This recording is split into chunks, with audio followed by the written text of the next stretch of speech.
NCP কোনো vote আছে নাকি? এনসিপি আসলে কি না আসলে কি কিচ্ছু হবে না। আমলারা তো সবচেয়ে বেশি আপনার লোভী এবং সবচেয়ে বেশি আপনার টাকাখোর। তাহলে এই দেশে এই দেশটা নিয়ে ভাবার মানুষটা কে? আগামী নির্বাচনে আওয়ামী লীগ থাকবে না, ঠিক আছে, বাট আওয়ামী লীগে ডিসাইডিং ফ্যাক্টর হিসেবে আসবে আগামী নির্বাচনটা কি হবে, কেমন হবে। রাষ্ট্রের রক্ষকরা আপনি শেষ করে দিলেন, ছাত্রদের শেষ করে দিলেন, রাজনীতিবিদরা তো আগেই শেষ। তাহলে থাকলোটা কি এই দেশে? ব্যবসায়ীদের কোনো চরিত্রই নাই। জামাতকে পর্যন্ত আমি বলতে শুনি নাই যে পিয়ার না হলে নির্বাচন করবো না, কোথাও বলেনি তারা। তারা পিয়ারটাকে নিয়ে আসছে একটা তাদের আন্দোলনের একটা ইস্যু হিসাবে। অন্তর্বর্তী সরকারের 4-5 জন উপদেষ্টা প্রশাসনকে একটি দলীয় সরকারে পরিণত করার চেষ্টা করছে, এমন অভিযোগ করেছে জামায়াত ইসলামের নায়েবে আমির ডাক্তার আব্দুল্লাহ মোহাম্মদ তাহের।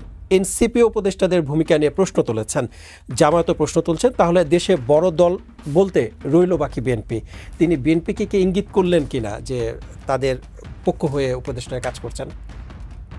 ধন্যবাদ আপনাকে, যারা শুনছেন আমার শুভেচ্ছা অভিনন্দন, আমার সহ-আলোচককেও শুভেচ্ছা। দেখেন, এটা তারা বলতেই পারে, বলে না যে ঠাকুর ঘরে কেড়ে আমি তো কলা খাই না। যারা বলছেন, তাহের সাহেবের নামটা আপনি বললেন, তারা সব কিছু তারা নিজেরাই দখলবাজি করে রেখেছেন উপরের জায়গাগুলো। আপনি বলবেন যে তারা বিএনপি কী করছে? হ্যাঁ, বিএনপিও করছে, যেটা মাসুদ ভাইরা প্রায় সময়ই বলে। বিএনপি ছোটোখাটো যেখানে ছোট ছোট জিনিসগুলো আছে এগুলা নিয়ে বিএনপি টান দেয়, যে কারণে ওনারা বড় বড় সব জায়গাগুলো ওনাদের। তো ওনারা হঠাৎ করে ওনাদের সাথে যখন একটা কাজ করতে গেলে, এত বেশি চাইতে গেলে, এত বেশি চাপাচাপি করলে হয়তো বা সুতাটা ছিঁড়ে যেতে পারে বা ক্ষণিকের জন্য ইলাস্টিসিটি নষ্ট হয়ে যেতে পারে। সেই জায়গায় ওনারা তো বলতে পারেন না, আরেকটা দলের উপর চাপিয়ে দিতে পারেন না। আপনি দেখেন প্রশাসন, ওনারা একদম মাথাটা দখল করে আছেন। আপনি এই বাইরের যে বেসরকারি প্রতিষ্ঠান ওনারা দখল করে আছেন। ওনারা বড় বড় ব্যাংক, বিমা সব কিছু ওনাদের কবলের মধ্যে। এবং এই যে আপনার লন্ডনের মিটিংয়ের আগ পর্যন্ত আপনি বলেন তো যে ওনারা কি করেন নাই? ওই একটা মিটিংয়ের জন্য তারা অনেকবার অনেক কিছু বলেছে, অনেক অভিমান করেছে, অনেক ফুলে থেকেছে। এই জিনিসগুলো আমার মনে হয় যে ওনাদের সঙ্গে কোনো একটা জায়গায় কিছু বা ভালো কিছু হচ্ছে, এমনও হতে পারে যে কারণে অন্যদিকে চোখটাকে দেওয়ার জন্য এই ধরনের কথাগুলো তারা বলছেন। আর এনসিপি যে কথাটা বলছেন, এনসিপি এটাও বলেন এনসিপির মধ্যে রাগঢাক খুব কম, কারণ এনসিপির ওই বয়সটাই হয় না এই রাগঢাক করার মতো। এনসিপি যখন উপদেষ্টারা সহ প্রধান উপদেষ্টা ক্ষমতায় এসেছেন তখন বলেছেন আমরা এনেছি, আমাদের সরকার। আবার যখন মনোমালিন্য হয়েছে তখন এনসিপি ছেড়ে বলেছেন। এখন যেমন বলে যে অনেক উপদেষ্টা সেলফ এক্সিট খুঁজছে, চাচ্ছে, তারা আখির গুছিয়েছেন, অনেক কিছু করেছেন। আবার ডক্টর ইউনূসের সাথেও তাদের মিলছে না, সেটা নিয়েও কথা বলছেন। তারপরে আপনার ইসি নিয়ে কথা বলছেন, কোন একটা দলের সেই কথা বলছেন, কারণ তাদেরকে শাপলা দিচ্ছে না সেই জন্য কথা বলছেন। এখন এই এনসিপির আপনার হিসাব আর জামায়াতে ইসলামের হিসাব এক না। জামায়াতে ইসলামের হিসাব আপনাকে আরেকটু খোলাসা করে বলতে হবে। তাদের নিশ্চয়ই এমন কোনো টার্গেট আছে, যেমন ধরেন আগামীকালকে জুলাই সনদ স্বাক্ষর অনুষ্ঠান, সেটা নিয়ে অনেক রকম কাহিনী আমরা শুনতে পাচ্ছি। ডালপালা গজাচ্ছে, কেউ কেউ আছে সিগনেচার করবেন না, কেউ কেউ আছে এটা নিয়ে এখন বিপ্লবী সরকার চাইবেন। হ্যাঁ, তো যেইখানে নির্বাচনের ডেটটা হচ্ছে আপনার ফেব্রুয়ারির প্রথম অথবা দ্বিতীয় সপ্তাহে দিতেই হবে, না দিলে রমজান চলে আসবে, সেইখানে আপনার কেউ কেউ অনুমানও করেছে, গতকালকের হিসেব অনুযায়ী কেউ কেউ বলেও ফেলেছে যে 5 তারিখে হতে পারে। তো সেই হিসেবে কেউ কেউ বার ঠিক করে ফেলেছে যে কী বার হবে, শুক্রবার হলে কি হবে, অমুক বার হলে কি হবে। সেই জায়গায় আপনি এখন বিপ্লবী সরকার চাচ্ছেন। এতদিন আপনি 106 ধারার মধ্যে থাকলেন, এখন আপনি বিপ্লবী সরকারের হুজুগ তুলছেন। বিপ্লবী সরকার যে হুজুগটা তুলছেন, বিপ্লবী সরকার হতে গেলে তো আপনার রাষ্ট্রপতির আন্ডারে আপনি শপথ নিলেন, আপনি নিজে এখন বিপ্লবী সরকার নিজে কি বিষয়টা আমি আপনার কাছে আসবো এই বিষয় নিয়ে। মাসুদ কামাল ভাই, আমি আপনার কাছে একটু আসতে চাই। সেক্ষেত্রে কোন উপদেষ্টা সেফ এক্সিট চাচ্ছেন, কারা আখের গুছিয়েছেন তাদের নাম প্রকাশ করবে এনসিপি। এটা কিছুদিন আগে একটা রাজনীতিতে হট টপিকে পরিণত হয়েছিল। গতকালকে জামায়াত বলছে কোন উপদেষ্টারা ষড়যন্ত্রে লিপ্ত, তাদের কাছে নাকি কণ্ঠ রেকর্ড আছে। জানতে চাই মানে ফোন কল জামায়াত পেল কিভাবে, অথবা এটা পাওয়ার সম্ভাবনা আছে কিনা একটা রাজনৈতিক দলের, বিষয়টিকে কতটুকু গুরুতর বলে আপনি মনে করেন? বিষয়টা গুরুতর, বিষয়টা যতটা না গুরুতর বিষয় হিসেবে, তার চেয়ে বেশি গুরুতর মানসিকতা হিসাবে। এটা এক ধরনের ব্ল্যাকমেইলিং। এনসিপি জীবনেও নামগুলি প্রকাশ করবে না, জীবনেও না, ঠিক আছে? এটা হলো কি একদম রিয়েলিটি, করবে না, জামাতও করবে না। কারণ তারা এই কাজটা করছে আসলে এক ধরনের প্রেশার ক্রিয়েট করার জন্য। মানুষ ব্ল্যাকমেইল কী কারণে করে? প্রেশার ক্রিয়েট করে, কিছু একটা চায়, সুযোগ সুবিধা চায়, অথবা টাকা পয়সা চায়। হিসাব সহজ। আপনি মনে আছে কিছুদিন আগে ABM সাত্তার নামে এক ভদ্রলোক, সাবেক এক সচিব, তিনি একটা প্রশাসন ক্যাডারের একটা সমাবেশে বলছিলেন তার কাছে গোয়েন্দা রিপোর্ট আছে যে 8 জন উপদেষ্টার দুর্নীতির গোয়েন্দা রিপোর্ট তার কাছে আছে। তিনি বলছিলেন, কিন্তু সেই 8 জনের গোয়েন্দা রিপোর্ট প্রকাশ করছেন? করেন নাই কেন? দুটো সম্ভাবনা আমি দেখি। একটা হলো ধমক খাইছেন, আর একটা হলো মাল খাইছেন। কোনটা খাইছেন উনি বলতে পারবেন। এই দুটো একটা। আর উনি সচিব, সাবেক সচিব, অফিসার্স ক্লাবের সভাপতি টভাপতি কিছু একটা হবেন। আবার খালেদা জিয়ারও PS ছিলেন, তাই পাওয়ারফুল লোক। ধমকে তো টলার কথা না, তাহলে মাল খাইছেন। ভাই পরিষ্কার কথা আমার কাছে, আপনি যখন কথাটা বলেন, বলার মাধ্যমে কি হয়, যখন আপনি পাবলিক করেন, তখন সমস্ত জনগণের কাছে আপনি এই সন্দেহটা ছড়াই দিচ্ছেন। নাহিদ ইসলাম যখন বলে যে কোনো কোনো উপদেষ্টা, তখন আমি কিন্তু জানি না কোন কোন উপদেষ্টা, উনি জানেন, আমি জানি না। তখন আমি করে কি সবার দিকে সন্দেহ দৃষ্টিতে তাকাই। তো সবাই তো আর খারাপ না, কেউ কেউ খারাপ। তো নাহিদ ইসলামের কারণে সবার দিকে কিন্তু সন্দেহটা ছড়াই দিলেন, দিয়ে পরে হয়তো বার্গেনিং করছেন, আমি জানি না কি বার্গেনিং, উনি আমার মতো বলেন নাই, এখনো প্রকাশ করেনি। তার মানে কি? তাহলে হইতে পারে যে উনি মিথ্যা বলছেন, অথবা বার্গেনিং চলিতেছে, ইহা চাই উহা চাই, এটা দেন ওটা দেন, দলের জন্য দেন, আমার জন্য দেন, আমার আত্মীয়ের জন্য দেন, হইতে পারে। কিন্তু আমি এখন ভাই সবাইরে সন্দেহ করি। উনি সন্দেহটা অন্যদের উপর ছড়াই দিচ্ছেন, আমি উনাকে সহ সন্দেহ করি। আপনি কি করবেন? হ্যাঁ, উনি উপদেষ্টা ছিলেন, আমি উনাকে সহ সন্দেহ করি। কাজেই এইগুলি ঠিক না। উপদেষ্টা তো উনি ছিলেন, তো উনি ওনার কলিগের সম্পর্কে জানেন যে কারা সেফ এক্সিট চাচ্ছেন বা আপনার আখের গুছিয়েছেন, কিন্তু জামায়াতের কাছে কণ্ঠ রেকর্ড, ফোন কল রেকর্ড আসে কিভাবে? আসতেই পারে। আপনি মাহমুদ আলমের একটা কথা শুনেন নাই? মাহমুদ আলম কি বলছিল যে দায়িত্ব নেওয়ার পরে, সরকার দায়িত্ব নেওয়ার পরে বিএনপি এবং জামাত ইসলাম বিভিন্ন পোস্ট দখল করার জন্য তারা মানে মোটামুটি হুমড়ি খেয়ে পড়ছে, এবং পোস্ট দখল হয়ে গেছে। দখল হয়ে যাওয়ার পরে এখন আর তারা খুব একটা যায় টায় না, বলছে তো মাহমুদ আলম। আচ্ছা, তাহলে যারা এই ফোন কলগুলি নিয়ন্ত্রণ করতে পারে, হয়তো ওখানে জামাতের 2 জন লোক আছে, অথবা সবই আছে তাদের, তারা তাদের সাপ্লাই দিয়েছে, হইতে পারে। উনি তো বলছেন, এখন ফোন কল কি ওনার কাছে করছে? তো বলুক। শুনেন, এই সমস্ত কথাবার্তা যারা বলেন তারা আসলে মানুষকে বিভ্রান্ত করার জন্য বলেন, এবং এটা অনুচিত কাজ, এটা অনৈতিক কাজ। আমি মনে করতাম যে এটা ফোন করতে থাকলে ফোন কল বাজাই দেন না রে ভাই, বুঝাই দেন কি ষড়যন্ত্র করছে। ষড়যন্ত্র ভয়েস রেকর্ড থাকতে পারে, ভয়েস রেকর্ড। যারা উপদেষ্টা তারা কি সমাজে বিচ্ছিন্ন কোনো প্রাণী? তার সঙ্গে কারো কথাবার্তা হবে না? তাদেরকে বলছে যে সংশোধন না হলে ফোন কল রেকর্ড বা কণ্ঠ রেকর্ড প্রকাশ করবে। উপদেষ্টার ফোন করলাম, আমি তো মনে করি আমি যদি এখন ফোন করি, অন্ততপক্ষে মানে 4-5 জন উপদেষ্টা আছে, আমার ফোন পাইলে ধরবে, এটা আমি মনে করি, আমার বিশ্বাস থেকে বলি। কারণ এদের সঙ্গে আগে থেকে পরিচয় ছিল, আগে থেকে একসঙ্গে টক সমক্ষ করতাম, অনেকের সঙ্গে করতাম। তো ফোন করলে ওনারা ফোন ধরবেন। ধরে আমি কি একবার জিজ্ঞাসা করবো না কি ভাই আসলে কি ফেব্রুয়ারিতে নির্বাচন দিবেন আপনারা? এটা তো আমি জিজ্ঞাসা করতে পারি, সিরিয়াসলিও জিজ্ঞাসা করতে পারি, ফান করেও জিজ্ঞাসা করতে পারি। উনি একটা জবাব দিলেন, এখন আপনি কইলেন এই তো মাসুদ কামালের সঙ্গে উপদেষ্টার ফোন করলে আমার কাছে রেকর্ড আছে, তো কি হয়েছে? রেকর্ডটা দেখাই দেন না ভাই, শোনাই দেন কি কইছি। তো এইগুলো জানেন মানুষকে বিভ্রান্ত করার একটা কৌশল, এইগুলি কোনো ভালো এই কাজ না।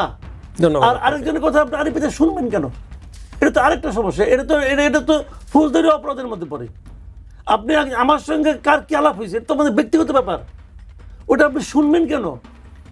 বিগত সরকারের সময় কিন্তু এটি একটি বিগত সরকার কি ভালো ছিল নাকি? এটি একটি ভালো থাকলে ওদেরকে ধরে লোকে আগামী নির্বাচন নিরপেক্ষ হবে কিনা কি মনে করেন আপনি? দেখেন, নির্বাচন নিরপেক্ষ হবে কি হবে না এটা তো নির্বাচন যখন হবে তখন বোঝা যাবে। তবে তার আগে একটা কথা বলি, নিরপেক্ষ নির্বাচনের পূর্ব শর্ত হিসাবে আমাদের দেশের সবগুলো পলিটিক্যাল পার্টি আমরা দেখেছি গত 14 বছর আওয়ামী লীগ ছাড়া সবাই বলেছে যে নিরপেক্ষ নির্বাচনের পূর্ব শর্ত হলো একটা তত্ত্বাবধায়ক সরকার, ঠিক না? এখন তত্ত্বাবধায়ক সরকারের কনসেপ্টটা কি? তত্ত্বাবধায়ক সরকার আমরা কীভাবে চিনব? তত্ত্বাবধায়ক সরকার হচ্ছে সেরকম একটা সরকার যে সরকারটা নির্বাচনের সময় দেশ পরিচালনা করবে, কিন্তু তারা কোনো প্রার্থী দেবে না, তাদের কোনো দল থাকবে না, এবং তারা পরবর্তী সরকারের কোনো দায়িত্বও যাবে না। এই হলো মোটামুটি বেসিক একটা ফরম্যাট। তো এই সরকারে কি সেই বৈশিষ্ট্যগুলো আছে? আমি তো ভাই দেখি না।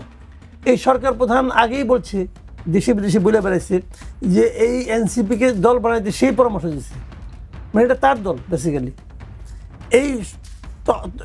আমরা ডক্টর ইউনূস সরকারের বিরুদ্ধে বিএনপির পক্ষ থেকে সরাসরি অভিযোগ করা হয়েছে যে আপনার 3 জন উপদেষ্টাকে সরান, একদম সরাসরি বলা হয়েছে। তার মানে কি বিএনপি এই সরকারের উপরে তখন ওই সময়টা আনহ্যাপি ছিল। আবার 15 জুনে সেই মিটিংটা হলো লন্ডনে, তারপর বিএনপি আবার মানে এই সরকারকে ভালোবাসা শুরু করলো। ভালোবাসা যে কোনো সময় শুরু হতে পারে, কোনো সমস্যা নেই। ভালোবাসা শুরু করলো, তখন আবার এই এনসিপি যে এটা তার মানে আপনার ছিল আর কি, মানে আপনি কি বলে তার মানে কি কিংস পার্টি হিসেবে যাদেরকে আমরা চিনতাম, জামাতে ইসলাম যারা নাকি নিঃশর্ত সমর্থন দিয়ে যাচ্ছিল, তারা এখন উল্টে গেছে। তারা বলছেন না আপনি ওনাকে ভালোবাসতেন কেন, অথবা উনি আপনাকে ভালোবাসে কেন, অথবা আমি ভালোবাসুন না। তারা এখন উল্টাপাল্টা আরম্ভ করছে। এখন বলে যে নাহিদ ইসলাম বলে কেউ কেউ লিয়াজও করতেছে 2 নম্বরী করে। আবার সামান্ত আছে একটা সামান্ত শারমিন, সে বলতেছে সব উপদেশটা আখের গুছাই বলেছে, সব। সে আবার কিছু কিছু রাখে নাই, সবটাই দিয়ে দিচ্ছে, সবাই আখের গুছাই বলেছে। জামাত অভিযোগ করতেছে। তাহলে এই সরকারের প্রতি আস্থাটা কার আছে? আমার পার্সোনালি নাই, নাগরিকদের মধ্যে অনেকে থাকতে পারে, আমার নাই। আমি মনে করি এই সরকার নিরপেক্ষ নয়। আমি মনে করি এই সরকার একটা নির্দলীয় চরিত্র সে করছে, হারিয়ে ফেলেছে। এই সরকারের পক্ষে একটা সুষ্ঠু নির্বাচন করাই সম্ভব না, এটা আমি মনে করি। এবং 3 দলই কিন্তু কখনো কখনো এই সরকারের বিরুদ্ধে সমালোচনা করছে। তাহলে যেই সরকারের উপর মানে আস্থা নাই, যে সরকারের নির্দলীয় কোনো চরিত্র নাই, সেই সরকার ফেব্রুয়ারিতে নিরপেক্ষ নির্বাচন করবে, এটা আমার এখন পর্যন্ত মনে হচ্ছে না। এরপর আবার কোনো বলা যায় না, দৈব বলে যদি কোনো বিশেষ কোনো যোগ্যতা অর্জন করে, এতে কিছু বলা যায় না, দেশে অনেক কিছু সম্ভব। একটু আপনার কাছে একটু জানতে চাই যে আমাদের তো আইন শৃঙ্খলা বাহিনী যে কাঠামো, অনেকে বলছে তাদের মনোবল এখনও নাকি ফিরে আসেনি। তো সামনে তো মেঘা একটি ইভেন্ট নির্বাচন, তো এক্ষেত্রে আমরা দেখেছি যে গত 8 মাসে 2600-র বেশি মার্ডার হয়েছে। তো এমন পরিস্থিতিতে নির্বাচনে আইন শৃঙ্খলা পরিস্থিতি ঠিক রাখতে পারবেন তো সরকার? দেখেন, আপনি যে বলেন না যে আইন শৃঙ্খলা বাহিনী মনোবল ফিরে আসে নাই, বলছেন না একটা কথা? মনোবল ফিরা আনানোর জন্য তার মানে প্রথমত হলো মনোবল নাই, মনোবল ভেঙে গেছিল কোনো একটা ঘটনা। তো এই মনোবলটা ফিরে আনার জন্য এই সরকার একটা উদ্যোগ নিছে। বলেন তো আপনি কোন উদ্যোগটা নিছে? একটা উদ্যোগ নিছে। মাঝখান থেকে গভর্নমেন্টের পক্ষে বলা হয়েছে যে আন্দোলনের সময় যে সমস্ত পুলিশ মারা গেছে তাদের কোনো বিচার হবে না। কেন বিচার হবে না? যে পুলিশটা মারা গেছে তার ফ্যামিলি নাই, তার বউ বাচ্চা নাই, ওই বউ বিধবা হয় নাই, ওই বাচ্চা এতিম হয় নাই, ওর প্রতি রাষ্ট্রের কোনো দায়িত্ব নাই। বিচার হওয়া মানে কি? দেখা যে তার মৃত্যুটা যথাযথ, তার মৃত্যুটা প্রয়োজনীয় ছিল কিনা, অথবা তার মৃত্যুটা অন্যভাবে হয়েছে কিনা, এটা বিচার করতে প্রবলেমটা কি? বিচারই আমি করবো না। কেন করবেন না বিচার? কেন করবেন না? থানা লুট হয়েছে, থানা লুট হওয়াটা কি আন্দোলনের জন্য খুব অপরিহার্য ছিল নাকি? আন্দোলনের সুযোগে কিছু দুষ্কৃতকারী থানা লুট করছে, জেলখানা ভেঙে জঙ্গিরা পালাইছে, অস্ত্র লুট হয়েছে। এই অস্ত্রগুলো নির্বাচনে প্রয়োজন ছিল, ব্যবহার হবে কিনা? প্রয়োজনে থাকতেও পারে, হতেও পারে, আমার কোনো অসুবিধা নেই। কিন্তু প্রয়োজন হইলে আমার কোনো আপত্তি নাই, প্রয়োজন হইলে খুব ভালো কথা। তাহলে তাদেরকে পুরস্কৃত করেন। যদি থানা লুট হওয়াটা প্রয়োজনীয় কাজ হয় আন্দোলনের জন্য, বিপ্লবের জন্য, তাহলে তাদেরকে পুরস্কার দেন। আপনি পুরস্কারও দিবেন না, তিরস্কারও করবেন না, আর বলবেন আহারে আমার পুলিশের কেন মনোবল ফিরে আসে না। মনোবলকে আসমানি ভাই ফিরে আসবো, ওই নাজিল হবো? আপনি কিছু করবেন না রে ভাই। তো এখন হলো কি, আমি তো মনে করি এই সরকার ইন্টেনশনালি মনোবল ফিরে আনতে চায় না। তাদের মূল লক্ষ্যটাই হলো নির্বাচন একটা আওলা বাজুক, যত আওলা বাজবে, যেটা প্রবাদ আছে না, যে ওলট পালট করে যে আমার লুটে পুটে খাই, তাদের তো ওই মতলব দিয়ে তারা তো কাজ করতেছে ভাই। মানে নির্বাচনে আল্লাগার আপনি যেটা বলছিলেন যে শব্দ, ওই নির্বাচনে এই প্যাচ লাগলে সরকারের লাভটা কি? আরো বেশি দিন থাকবে, আরো বেশি দিন থাকার জন্য। একদিন থাকলে তো অনেক লাভ। একদিন তোমাকে 3টা ফাইল সাইন করবে, ফাইলে সিগনেচার করলে তো অনেক কিছু হয়ে যায়। কিন্তু তারা তো বলছে যে কোনো শক্তি নাই ফেব্রুয়ারি নির্বাচন ঠেকানোর। এটা উনি বলছেন, গতকালকেও বলছেন যে ফেব্রুয়ারি নির্বাচন হয়তো এর মাধ্যমে আমি যদি বলি, এর মাধ্যমে উনি কোনো শক্তিকে আহ্বান করছেন যে তোমরা আসো না কেন। শুনেন, আমি বলি, জানতে পারি যে আমি একটা গুরুত্বপূর্ণ কথা আহ্বান করা হচ্ছে। কালকে যে মিটিংটা হচ্ছে, জরুরি মিটিংয়ে কি হয়েছে আমি জানি না। আমি আগে বলছিলাম জরুরি বলতে কিছু নাই, উদয় একটা মিটিং ডাকে, চা নাস্তা খায়, তারপর সবাই চলে আসে। এখানে এই জরুরি মিটিং থেকে কোনো আউটকাম নাই। এই যে শুক্রবার দিন সাইন হবে, এটা সবাই জানতো। ফেব্রুয়ারিতে ইলেকশন হবে, এটা সবাই জানতো। উনি মিষ্টি আলাপ করে সবাইকে ডাকছেন। আচ্ছা, ডাকছেন, সমস্যা নেই, এটা দরকার আছে। লাভ হয়েছে। লাভটা কি হয়েছে? পলিটিক্যাল লিডাররা তাদের বক্তব্যগুলি প্রকাশ করতে পারছে, এবং সেখানে সালাউদ্দিন আহমেদ সাহেব যে বক্তব্য রাখছে, এই বক্তব্যটা একটু মন দিয়ে পড়েন, সব কিছু বুঝে যাবেন। উনি কিন্তু একটা কথা বলছেন, প্রতিরক্ষা বাহিনীগুলির সঙ্গে সরকারের সুসম্পর্কটা বলছেন না হয় এরকম, মানে বললেন কোন সময় এটা। হ্যাঁ, এটা আমি আপনার কাছ থেকে একটু জানতে চাই যে তিনি এমন মন্তব্য কেন করলেন, বা সরকারের কাছে এটাই তো কথা, উনি কেন বললেন? তাহলে এরকম কিছু ঘটছে, কেন ঘটছে, কি ঘটছে? একটু চোখ কান খোলা রাখেন, তাকান ডাইনে বায়ে, কি ঘটছে? কিছু ঘটছে। যে এটা ঘটাইছে কে? ওই তাজুল ইসলাম। হ্যান করবো, ত্যান করবো, আইন দেখাইতেছে। ওই সবসময় আইন দেখালে হয় না, তার অন্য মতলব আছে আমি মনে করি। তো এইগুলি ঠিক না তো। আবার ধরুন উনি আরেকটা কথা বলছেন যে আপনাকে আমরা শর্তহীন সমর্থন দেব না।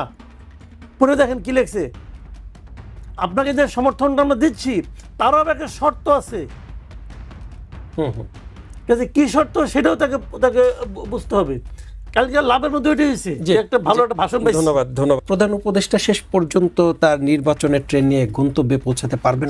এগুলি যেগুলো হচ্ছে না, এই যে মনে করেন আপনার এই যুগপৎ আন্দোলন হচ্ছে, পিআর পদ্ধতি হচ্ছে, এইগুলি নির্বাচনের ক্ষেত্রে কোনো বাধা হবে না। যখন নির্বাচন আসবে সবাই দেখবেন শুরু করে নির্বাচনে জয়েন করছে। জামাতকে আমি এ পর্যন্ত, জামাত অনেক আন্দোলন করতেছে না, জামাতকে এ পর্যন্ত আমি বলতে শুনি নাই যে পিআর না হলে নির্বাচন করবো না, কোথাও বলে নাই। তারা পিআরটাকে নিয়ে আসছে একটা তাদের আন্দোলনের একটা ইস্যু হিসাবে। ভালো তো, আমি তাদেরকে অপছন্দ করি না, তাদের ইস্যু থাকতেই পারে।